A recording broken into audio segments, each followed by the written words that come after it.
Welcome back mga kapamilya dito sa NCAA Season 94. Halftime na, CSB Blazers kontra sa JRU Heavy Bombers. Ang score natin 37-27, lamang ng 10 puntos ang Blazers. At speaking of the Blazers, kasama ko nga ngayon ang head coach nila at assistant coach ng CSB Pep Squad, Coach Dico, and also Coach Naomi. Coach, kayo po ang sumusuporta sa team simula pa lang hanggang dulo ng season. Ngayon po ba, kita natin yung team nag-improve, pero sa inyo, ano po ba yung ginawa nyong difference last year and this year? This year, nag-recruit kami talaga. So what we tried is, we get recruit athletes na talagang mag-help dun sa improvement ng performance ng team talaga this year. And speaking of improvement, para rin sa mga supporters natin na nanonood, baka pwedeng turuan nyo ako ng cheer, isang cheer ng CSB. Miss Naomi? CSB! Go! Benilde! Go, go, Benilde! CSB! Go! Benilde! Go, go, Benilde! Okay, so 1, 2, 3, go! CSB! Go! Benilde! Go, go, Benilde! Di ko pala tapos. SB! Go! Benilde! Go, go, Benilde! Alright, so yan sana yung gusto natin makita. At meron pa kayong mensahe sa buong community ng CSB? Baka meron kayong message para sa kanila. Guys, support us please for the upcoming games and the competition for NCAA. Yan, maraming salamat Coach Dico and Coach Naomi. At mga kapamilya, hindi pa tayo tapos dito. Pwede pa kayo makijoin sa saya dito sa San Juan Arena. Gamitin nila ang hashtag NCAA Season 94 at hashtag Galing NCAA para mamaya rin makita nyo pa ang halftime analysis natin para magbabalik po tayo dito sa NCAA Season 94.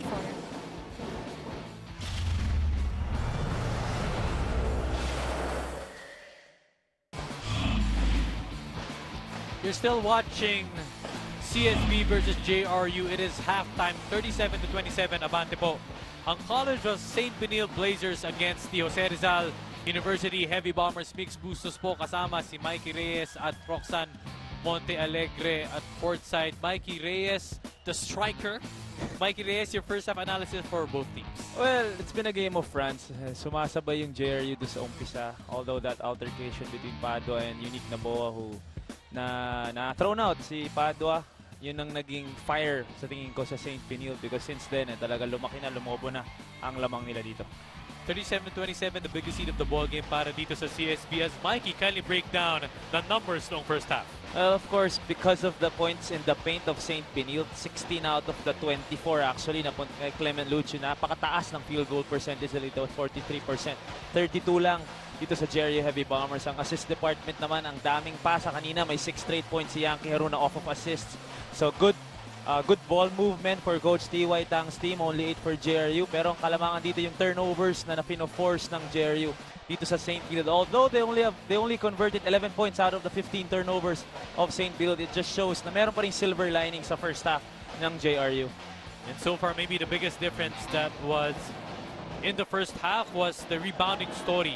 +8 po dito ang CSB in the first half. As we can see some of the highlights nung first 2 quarters, Yankee Haruna, that was part of the 6-0 blast to start the second quarter para dito sa CSB. As Prince Carlos with that beautiful handoff to Clement Lucio that resulted to a 3-point play. As we can see some of the highlights naman para dito sa JRU, some bright spots para dito kay Coach Berhel. Jupar Silvares attacking that paint against Clement Lucio. Jet Mendoza really couldn't quite get his game going dito sa ating first half as Aji Miranda makes this 3-point basket. Darius Estelio also contributed a 3-point basket of his own. And right now, 10-point lead again as we can see the leading scorers para dito sa pareho ko na. So obviously, it's just really a manang amongst boys right now for St. Benilde, talking about Clement Lucio. The obvious mismatch coming into this game against JRU. No one player can actually really guard itong si Clement Lucio because of his height and his heft. And then gumaling na rin itong si Clement Lucio when it comes to positioning himself down low. So good job then para sa St. Benilde finding their big man for easy baskets and ones. Alright, dyan lang po kayo mga kapamilya. Magbabalik po ang Season 94. It is the CSB Blazers against the JRU Heavy Bombers. Dyan lang po kayo. Magbabalik po kami dito sa SNA.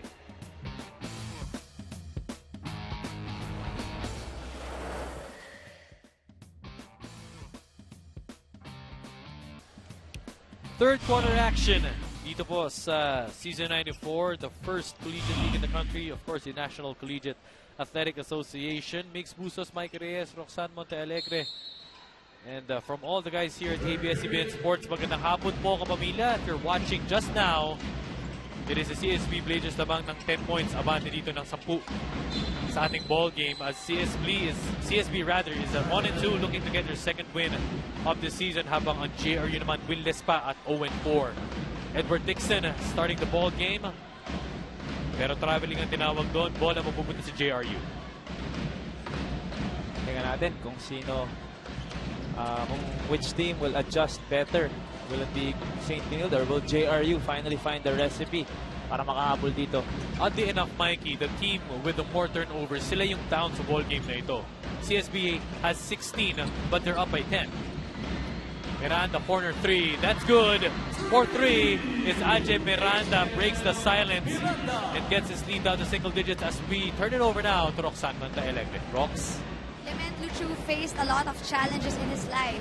When he was a young boy, tinanggal siya ng coach nila sa football team when he was growing bigger and bigger because his coach needed smaller players. When he first got here in the Philippines, biggest barrier sa kanya is language. He had to learn English in just a few weeks because French is his first language. Pero sa game na ito, ang pinakamalaking challenge para sa kanila, sabi niya, is for them to be able to sustain their energy until the fourth quarter. Sabi nga niya, yun ang naging problema nung kinarap nila ang San Beda College at they had a heartbreaking loss. So ngayon, tingnan natin ano ba ang gagawin ni Clement, just aside from sacking those points, but ano ba ang kailangan niyang gawin to sustain that energy, Mikey and Migs? Well, besides Clement Luchu, also Nunu Noah. Nunu is French is his first language. So I'm sure they also had to adjust coming here to the Philippines. Pero ngayon, momentum slightly shifting. Papunta sa JRU. 14 out of the 30 points of JRU are off CSB's turnovers. As Jed Mendoza, pinabanda yun pero wala pa rin for Jed. Still struggling so far this season. But rebound mapupunta sa CSB. Nag-aabang si Yankee Haruna. Gets fouled on that play. No easy baskets. JRU wants him to earn from the 4.5-meter line. Not the best decision there for Jed Mendoza. Pero unahin natin si Jover Abarientos. Good luck kay Malyari and our team JRU, but not the best decision there for Jed Mendoza. As Tris is also cheering for JRU. Kasi they were on a... Nung steal niya, naging 4-on-2 fast break, but he decided to pull up for a 3.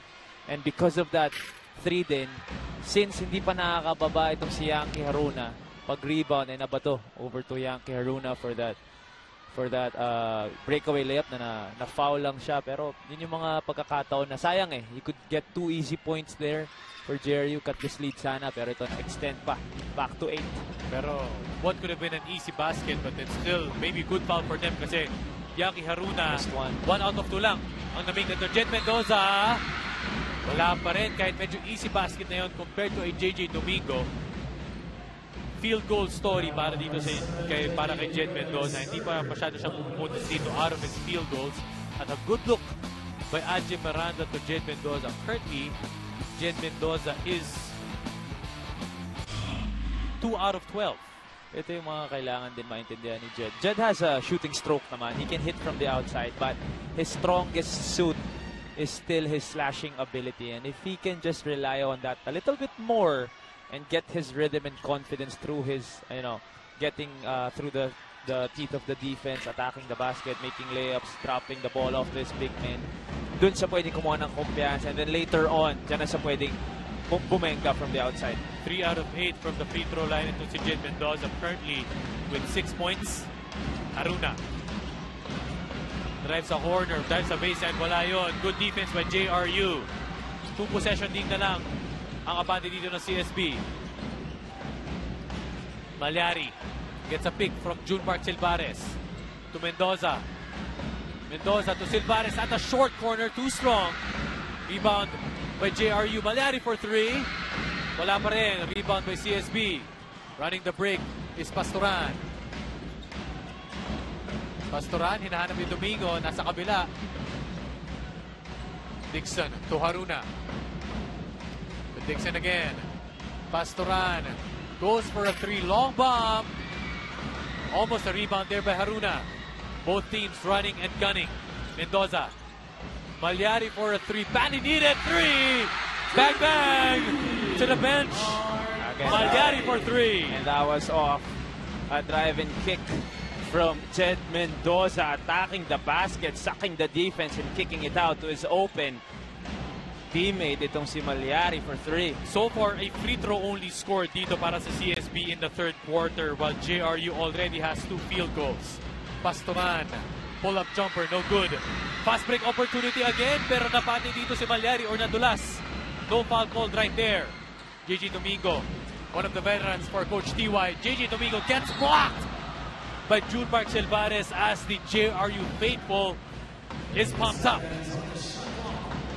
Pero ang ganda ng adjustment dito ng JRU. Just run the floor, attack the basket. Here's Jed Mendoza, bringing it to the teeth of the defense and kicking it out to Malyari for the open triple. Pastoran again, jump shot. Wala pa rin. 0 out of 3 out of the last 3 possessions. Itong CSB, Pastoran. Sets the clock. Now at 8. Haruna, one of his rare threes in the ball game. 4-3, knocks it down. Para dito kay Yankee Haruna. Yankee Haruna with a big 3 there. Pamatay sunog dun. Itong si Yankee Haruna who had 6 points in the first half. 9 so far here today. Miranda against Domingo. Miranda, naiwan si Domingo. Kicks it out to Malyari. Malyari, iniwasan. Adjusts the basket or adjusts his shot in mid-air. But still rebound dito para sa JRU. Steal by Haruna. 3-on-1 break. Haruna gets fouled. KG ang tinawagan kay Jed Mendoza. Ganda sana ng drive to ni Malyari. Kaya lang nagulat ata siya that he was open as we look at this triple from Yankee Haruna. Ito, ganda sana ng drive niya. Nagulat ata siyang hindi sumabay. Itong si Clement Lucio, binaba kahit di na kailangan. Sayang, ganda sana from Malyari, who has been a big spark off the bench dito. Ganda sana nun by Malyari. Pero ngayon, timeout po sa CSB Blazers. So magbabalik po kami dito sa SNA. It was a 10-point lead by the CSB Blazers, 37-27. But so far, nabuhayan dito ang JRU Heavy Bombers as they are happy. They're currently smiling right now because umahabol ang kanilang kupunan. One of the ladies, beautiful ladies, featured in their Smile You're On Cam segment. Trademark yan ng NCAA. Huwag kayo mahiya. Pag na-feature kayo sa camera, kaway-kaway lang. Hello, hello. Sana naman di sila nag-absent, Mikey. Malapit lang ang Jerry dito. O, sabagay. Ito yun. Of course, all the fans of the NCAA punong-puno dito sa likuran natin. Mga estudyante ng JRU. Mamaya rin ang Arellano Chiefs go up against the Mapua Cardinals. Known din ang Arellano Mikes na to bring in their students. Oo. Parang perpetual din. Perpetual. San Beda also. Ito yung mga teams na talagang may solid fan base. A lot of support coming from there. Letran? Yes. Letran din. A lot of support coming from there. Splits the charities. Yankee Haruna. He's been splitting it so far when he goes to the line. 42-35. Forces his turnover. Good D here by a CSB. Hands it off dito kay Justin Gutang. But he gets fouled on that play by Aji Miranda. Jerry having problems with the pressure defense here of St. Benilde. Justin Gutang, di pa rin masyadong umiinit dito sa ating laro. Misses his first free throw there. Justin Gutang, averaging 27 minutes, 9 points a game. Ang first half, 2 points pa lang, yes. Migs. And 3 rebounds, close to 5 assists. Pero napaganda pa rin yun kahit mintis ang kanyang pangalawang free throw. Pero extra bucket, second chance points para dito sa CSB. Abante ulit sa Champa. 9 ang abante ng CSB. Malyari thinks about it. 7 seconds left on the clock. Miranda, good D here by Domingo. They need to get a shot here. As Ramos, Jarvin Ramos, his jump shot hindi tumama ng ring. That's why automatically shot clock violation mapupunta sa Blazers. Wala rin napuntahan doon yung possession ng JRU. And speaking of JRU, they will again talk things over. Coach Berhel will use his timeout here for the third quarter. Lamang po ang CSB 44-35. For Smiler on cam, as I mentioned earlier, our favorite segment here in the NCAA, CSB watching. Siyempre, kasama rin dyan ang mga nagre-relax ng mga estudyante, wanting to see their idols, their classmates, here at the Phil Oil Climbing Center.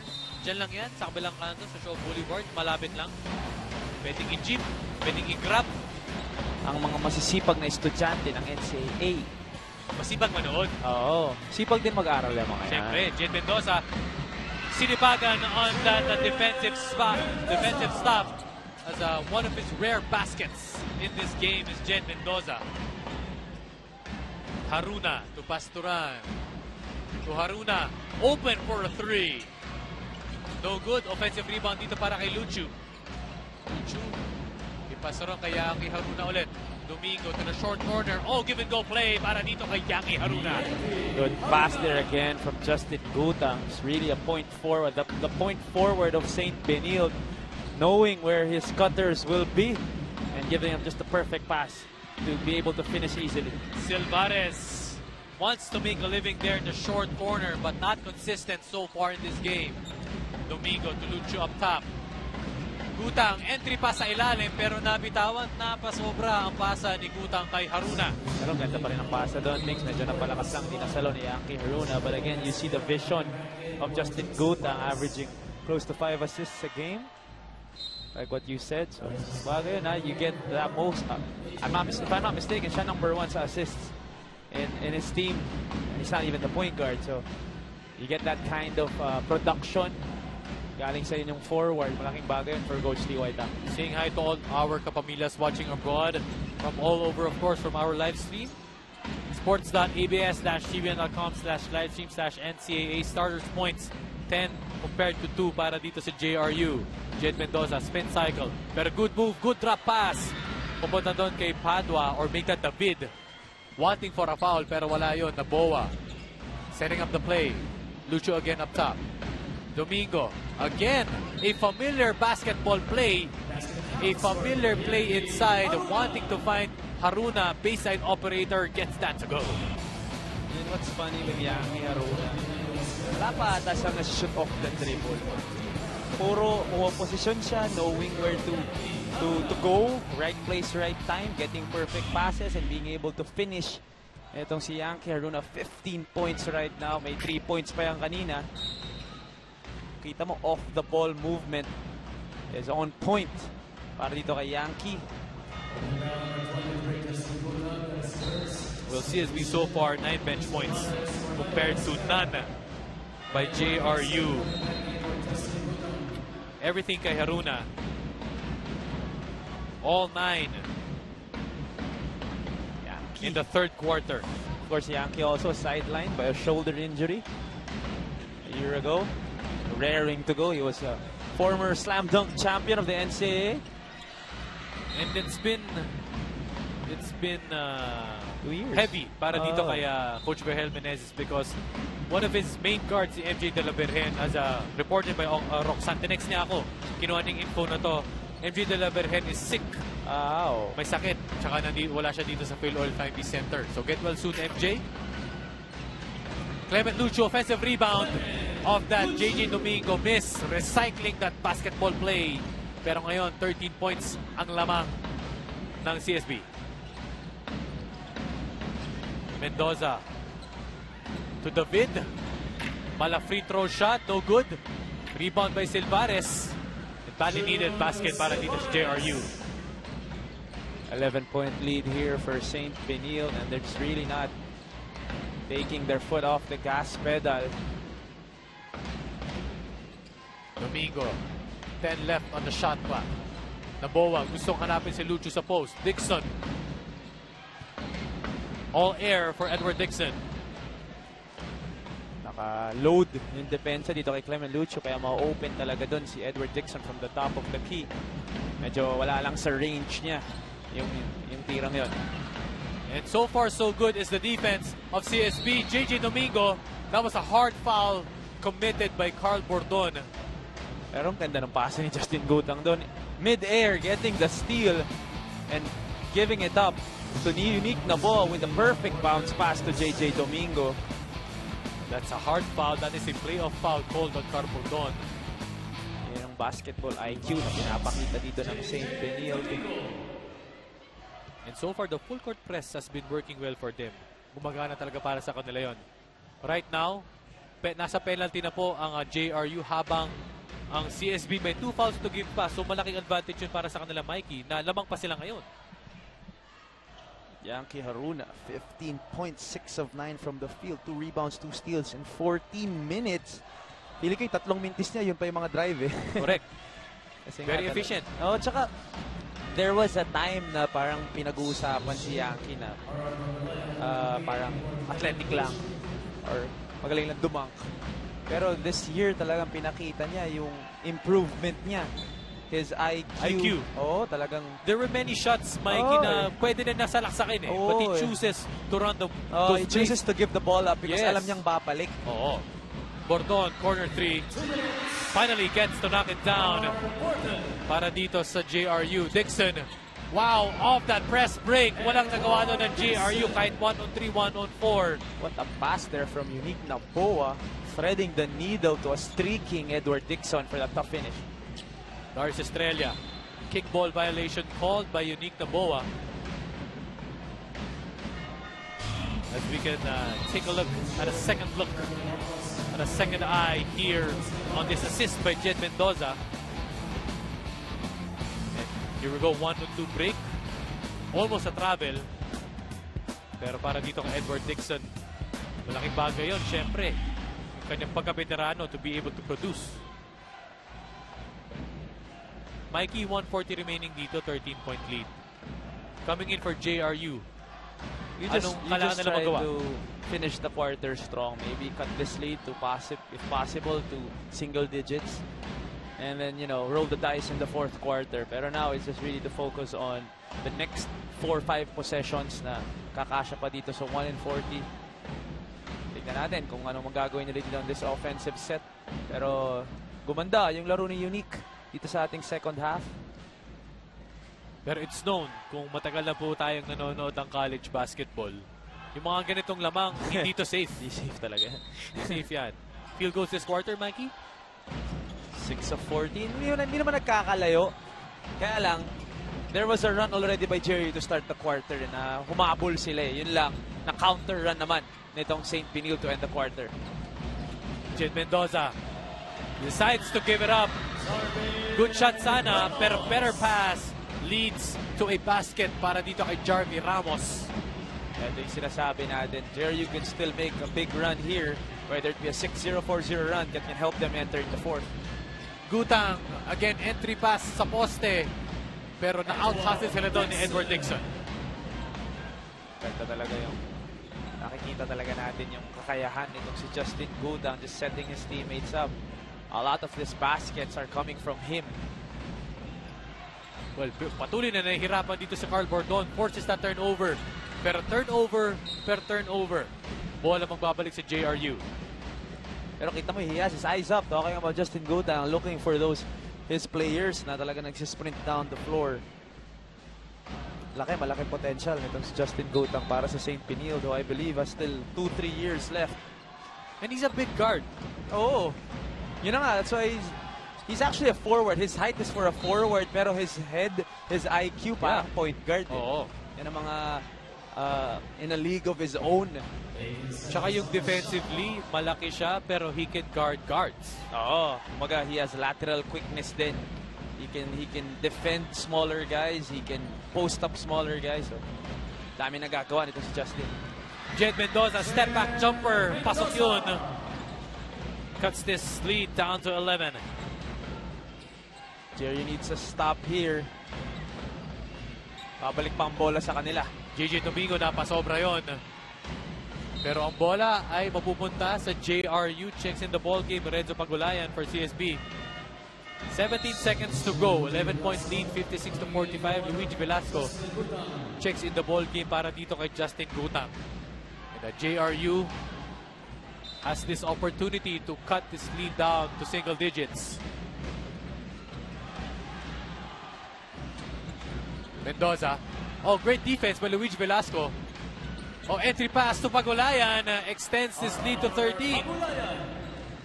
RR Pagulayan, his first basket of the ball game. Patuloy ito, tumatakbong oras. Kailangan i-inbound dito ng JRU. 2 seconds to go. 1 second. And time wasted on that inbound play. But then, good things nonetheless for CSB and some signs of brilliance para dito sa JRU in the third quarter. Adje Miranda with that corner 3 with the playmaking of Jed Mendoza. Back-to-back assists. 2 from Mendoza to Malyari as a three-pointer knocked down by Yaki Haruna. Ito, defensive stop by JRU, Jed Mendoza. Getting his rhythm going. Kahit pa paano dito sa third quarter, Yaki Haruna nag-aabang sa ilalim. Baseline operating is Yaki Haruna already with 16 points. Hardboard gone, corner 3, that is good. Of course, Luigi Velasco, that recent stop to that basket, that extension to a Baker's dozen. 58-45, lamang po ang CSB Blazers. Magbabalik po ang NCAA Season 94 sa SNA.